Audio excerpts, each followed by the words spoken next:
Today on Tips and Tricks with BleepinJeep, Jeremy's going to talk about, that being me, how to weld two pieces of round stock, whether it's tube, pipe, drive shaft material, solid material, together in a straight line.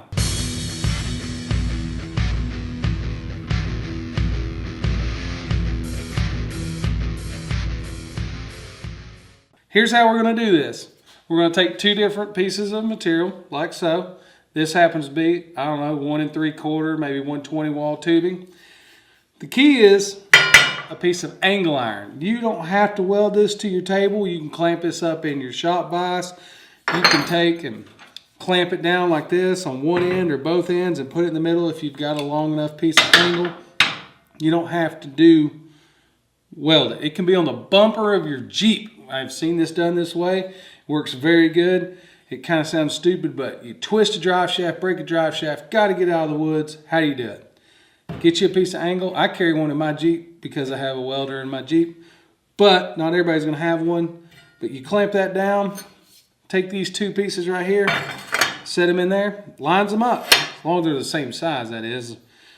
They're going to line up perfectly, and it's going to have it in a nice straight line. So you'd weld here 1 or 2 spots, then you can rotate it and weld it again. And then once you get that all tacked in and you're completely happy, you can easily slide it down here and weld it up and rotate it and weld it up and rotate it and weld it up and rotate it. Okay, so in a perfect world, you would bevel both sides of these and weld it up all nice and pretty, but this is just an example, so we're not going to do all that. Wait a second. Okay, so I thought we weren't beveling it, but Matt says we're beveling it. So here we are. It's good enough now. And it doesn't have to be an angle iron. It can be any kind of thing you can come up with, but angle's obviously the easiest.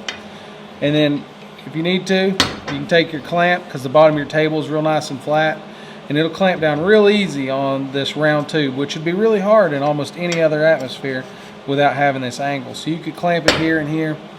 And right now, we're going to go ahead and tack it up.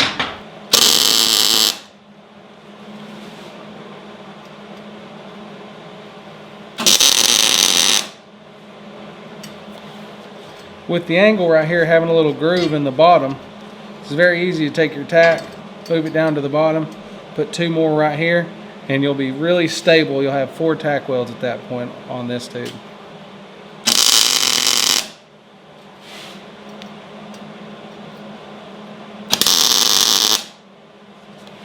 There it is.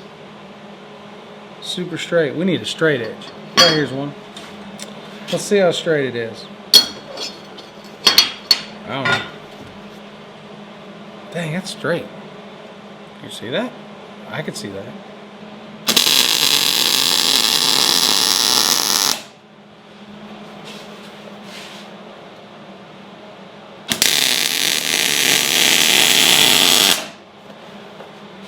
And voila, like that, you got a nice smooth leg or pipe or tube that you can sand down and do whatever you need to with.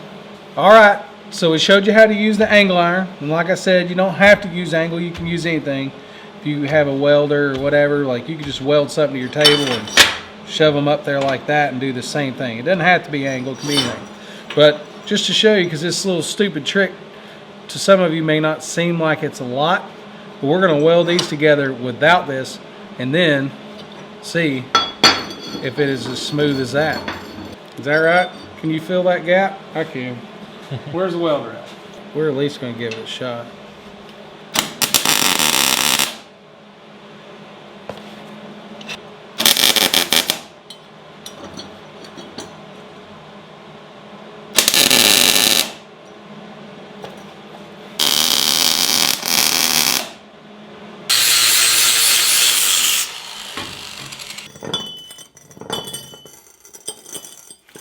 So this one's really close. This is the second one we did, the one we did kind of freehand in a sense.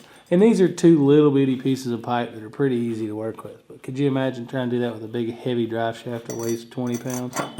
So right here we're rolling it, and there's a little bit of a hump right there. I don't know if you can see that or not with the flashlight. But here's this one.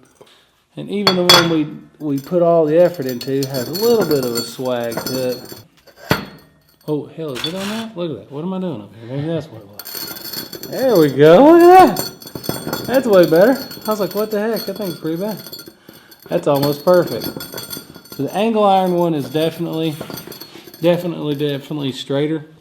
And if you broke your tie rod in half on a rock and had the means of welding it back together or anything, that would definitely be better, because if you had to stick two pieces of heavy metal together and you can't clamp them to something, it's really hard to put them together straight. That's for sure. Okay, as always, here's another tips and tricks video. Don't forget to like it, comment, and give us some suggestions. Let us know what you think, if you think this is useful or not. And then always subscribe if you haven't already. Peace out. All right. I don't know. Signing out. Jerome out.